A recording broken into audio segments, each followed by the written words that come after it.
محمد وآل محمد. فاتحہ. بسم اللہ الحمد للہ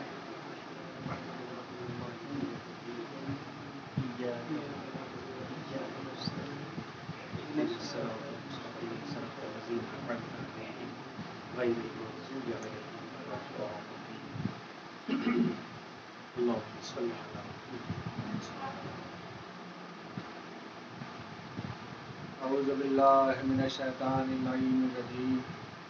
لا حول ولا قوة الا باللہ العلی العظیم. بسم اللہ الرحمن الرحیم. الحمد للہ رب العالمین.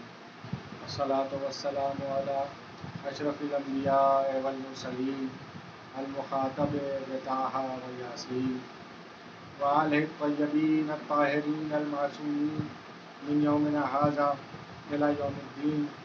اما بعد فقد قال اللہ تبارک و تعالی فی کتابہ المبین وہو اصدق الصادقین وقولہ الحق. بسم اللہ الرحمن الرحیم. ان الدین عند اللہ الاسلام. اللہم صلی علی محمد وآل محمد. عزیزان گرامی، کل کی مجلس میں گفتگو کا آغاز یہاں سے ہوا تھا کہ اللہ نے جس دین کو مستند کیا اور جس دین کو سند دی وہ دین اسلام ہے. اس کے علاوہ دنیا میں مختلف طرح کے عقائد، مختلف طرح کے قوانین انسانوں کے لیے وضع کیے گئے ان کو زندگی گزارنے کے لیے. لیکن اللہ اگر کسی طریقۂ حیات کو، کسی رویۂ حیات کو انڈورس کرتا ہے تو وہ دین اسلام ہے. اور یہ دین اسلام حضرت آدم سے شروع ہوتا ہے اور اس کی تکمیل اس دین کی ہوتی ہے اتممت لکم دینکم، یعنی حضرت محمد مصطفیٰ صلی اللہ علیہ وآلہ وسلم اس رویہ حیات کا، اس نظام حیات کا یا قوانین کی تکمیل کرنا. ایک سوال کل یہ اٹھا تھا کہ اگر یہ دین اسلام کے جو دین فطرت بھی ہے، انسان کے خالق کا بنایا ہوا مذہب ہے، لہٰذا انسانی تقاضوں، ان تمام تر انسانی تقاضوں کو پورا کرتا ہے، تو اس کے ماننے والوں میں اتفاق ہونا چاہیے، ایک اچھی قوم ہونی چاہیے، ایک ترقی پذیر اور ترقی پسند قوم ہونی چاہیے کہ جو جس میں امن و امان ہو، بے ایمانی نہ ہو، ہے نا، اختلاف نہ ہو، شر نہ ہو، اور سماج کا ایک ایسا ڈھانچہ ہو کہ جہاں لوگ اطمینان سے اپنی زندگی گزر بسر کریں. لیکن حقیقت اس واقعے کے خلاف ہے. اور سب سے زیادہ بحران زدہ کوئی امت اگر روئے زمین پر نظر آتی ہے آج کی تاریخ میں، مسلمان امت مسلمہ سب سے بڑی بحران زدہ قوم دکھائی دیتی ہے اور مختلف نوع قسم کے بحران کا شکار نظر آتی ہے، شخصی سے لے کے سماجی اور حکومتوں کی سطح پر. تو کیا ایسا تھا کہ پروردگار عالم نے جو قوانین وضع کیے تھے اور جس کو دین اسلام کی صورت میں ہم لوگوں تک پہنچایا تھا اور اس کی تکلیف کی تھی، وہ پرعیب تھا یا فالٹی تھا؟ اگر وہ فالٹی تھا تو سند راچمانی دارت ان دین عند اللہ الاسلام نل اینڈ وائڈ ثابت ہو جاتا ہے. تو غور کرنا پڑے گا کہ آیا جو سسٹم ہے، جو آئین ہے، جو ڈاکٹرائن ہے، وہ فالٹی ہے یا اس کے ماننے والے فالٹی، اس طریقہ حیات پر عمل کرنے والے فالٹی. اور یہ جو بحران دکھائی دیتا ہے مسلمانوں کے درمیان، کیا اس بحران کی جڑیں تاریخ میں کہیں اور پیوست ہیں یا یہ حال فی الحال کی بات ہے کہ موجودہ دور میں قوم نے چونکہ قوانین مذہب سے انکار کر دیا، اس پر عمل کرنا بند کر دیا، لہذا آج قوم کی یہ حالت ہے۔ تاریخ اور تاریخی واقعات کا عقلی تجزیہ اس نتیجے پر پہنچائے گا کہ جو شعر بہت مشہور ہے، دست دنیا کار دنیا ساختن مصطفیٰ را بے کفن انداختن، بحران وہاں سے شروع ہوتا ہے۔ اور فرمایا آپ نے بحران کی داغ وہاں سے مذہب اسلام میں، دین اسلام میں پڑ جاتی ہے۔ کیوں؟ کیونکہ جو قوانین الہی تھے ان سے روگردانی کی پہلی مثال وہاں سے شروع ہوئی۔ کیسے شروع ہوئی؟ حج آخر سے واپسی ہے، اور ایک مقام ہے جس مقام کا نام ساری دنیا میں بہت مشہور ہے، اور بالخصوص اثنا عشری شیعہ امامی جو فرقہ ہے یا فرقے ہیں، اب تو فرقے ہیں، خدا خیر کرے، ہے نا جی، اللہ ہی خیر کرے، کہ امامیوں میں بھی اب امامی ایک کوئی واحد فرقہ نہیں رہ گیا، اس میں بھی فرقے ہو گئے۔ اور فرمایا تو یہ بکھراؤ جو ہے، یہ بکھراؤ علامت ہے اس بات کی کہ خدا کے بنائے ہوئے قوانین سے روگردانی یہ قوم بھی کر رہی ہے، ورنہ یہ بکھراؤ نہیں ہوتا۔ اور جب تک نہیں رہا بکھراؤ، لاکھوں مظالم کے باوجود یہ قوم ایک رہی، اور جہاں قوانین سے روگردانی شروع ہوئی، اس قوم کے اندر بھی بکھراؤ بے انتہا واضح نظر آنے لگا۔ اللہ محفوظ رکھے۔ اور آپ تمام لوگوں سے یہ التماس ہے کہ اس بات کی بالخصوص دعا کیجیے کہ محبان اہل بیت کم از کم اس مرکز پر مجتمع رہیں اور ایک ایسی قوم بن کے دنیا میں ابھریں کہ جس کی مثال دی جا سکے۔ یہاں افتراق کا جو سلسلہ شروع ہوا ہے، اللہ اس سے اس قوم کو محفوظ رکھے۔ تو حضرت محمد مصطفیٰ صلی اللہ علیہ وآلہ وسلم نے غدیر خم کے میدان میں ایک اعلان کیا، اور اس اعلان کے کرنے کے لیے تنبیہاً اللہ نے ان کو حکم دیا کہ اگر آج آپ نے یہ کام نہیں کیا تو گویا کار رسالت انجام نہیں دیا۔ اور فرمایا آپ نے، اور وہ حکم کیا تھا اللہ کا بزبان محمد مصطفیٰ صلی اللہ علیہ وآلہ وسلم؟ حدیث حکم کیا ہے؟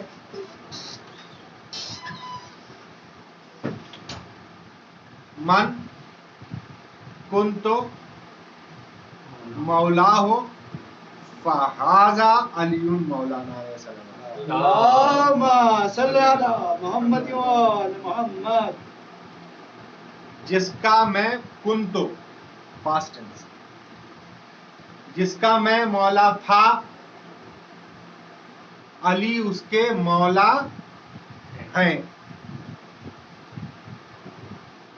جی، اگر غور فرمائیے تو اس نتیجے پر پہنچیے گا کہ یہ گویا چارج ہینڈنگ اوور سیریمنی ہو رہی ہے۔ اللہ کا مقرر کیا ہوا بنی نوع بشر کے لیے ایک افسر دوسرے اللہ کے مقرر کیے ہوئے افسر کو چارج ہینڈ اوور کر رہا ہے، اور اس سے پہلے اپنی قوم سے یہ پوچھتا ہے کہ کیا ہم تمہارے نفسوں پر تم سے زیادہ قادر نہیں؟ تو پوری قوم کہتی ہے کہ بلے۔ اب صاحب مسئلہ ہے مولا کی تعویلات.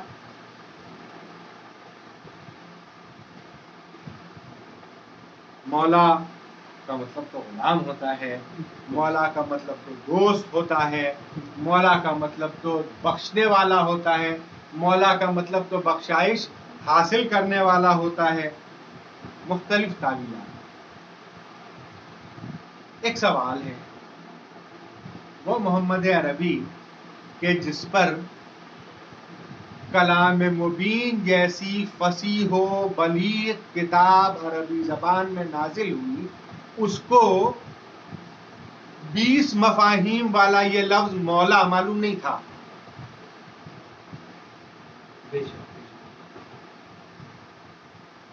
مولا کے ایک مفہوم مہمان بھی ہے، اس پر بھی حاضر ہوتا. تو کیا رسول اللہ پوری قوم کو کنفیوز کرنا چاہتے تھے؟ نعوذ باللہ. اور یہ چاہتے تھے کہ ایک ایسا ایمبیگوس میسج قوم کو دے دیا جائے کہ میرے بعد یہ لوگ آپس میں سلٹ لیں، جو ہوگا دیکھا جائے. It is not at all expected from a prudent leader. And that too a prudent leader like Muhammad. Sorry. No one can accept it. رسول اللہ ایسا نہیں کر سکتے. رسول اللہ ایسا نہیں کر سکتے.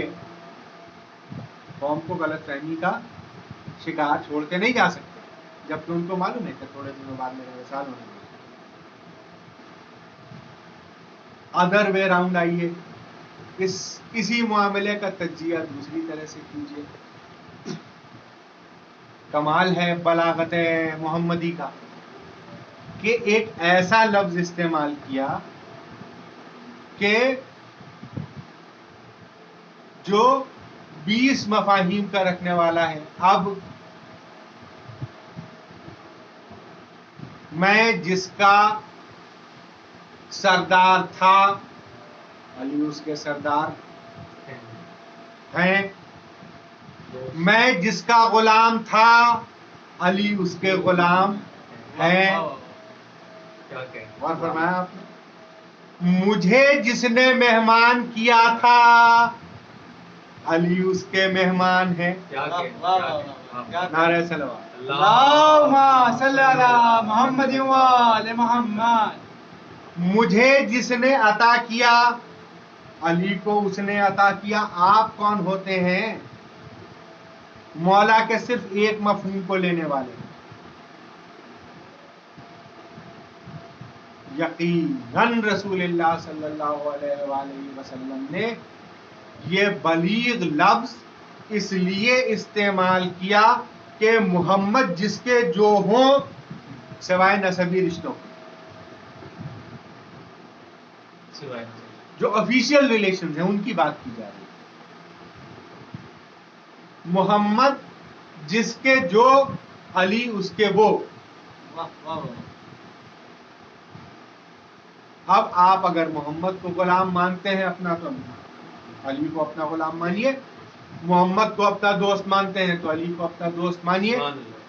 محمد کو اپنا مہمان مانتے ہیں تو علی کو اپنا مہمان مانیے. محمد کو اپنا حاکم مانتے ہیں تو علی کو اپنا حاکم ماننا پڑے گا. بے شک. حیدری یا علی اللہم صلی علی محمد و آل محمد. لیکن اچھا، بات یہاں ختم نہیں ہوئی. اس کے بعد رسول اللہ نے اپنے خطبے کو آگے بڑھایا ہے اور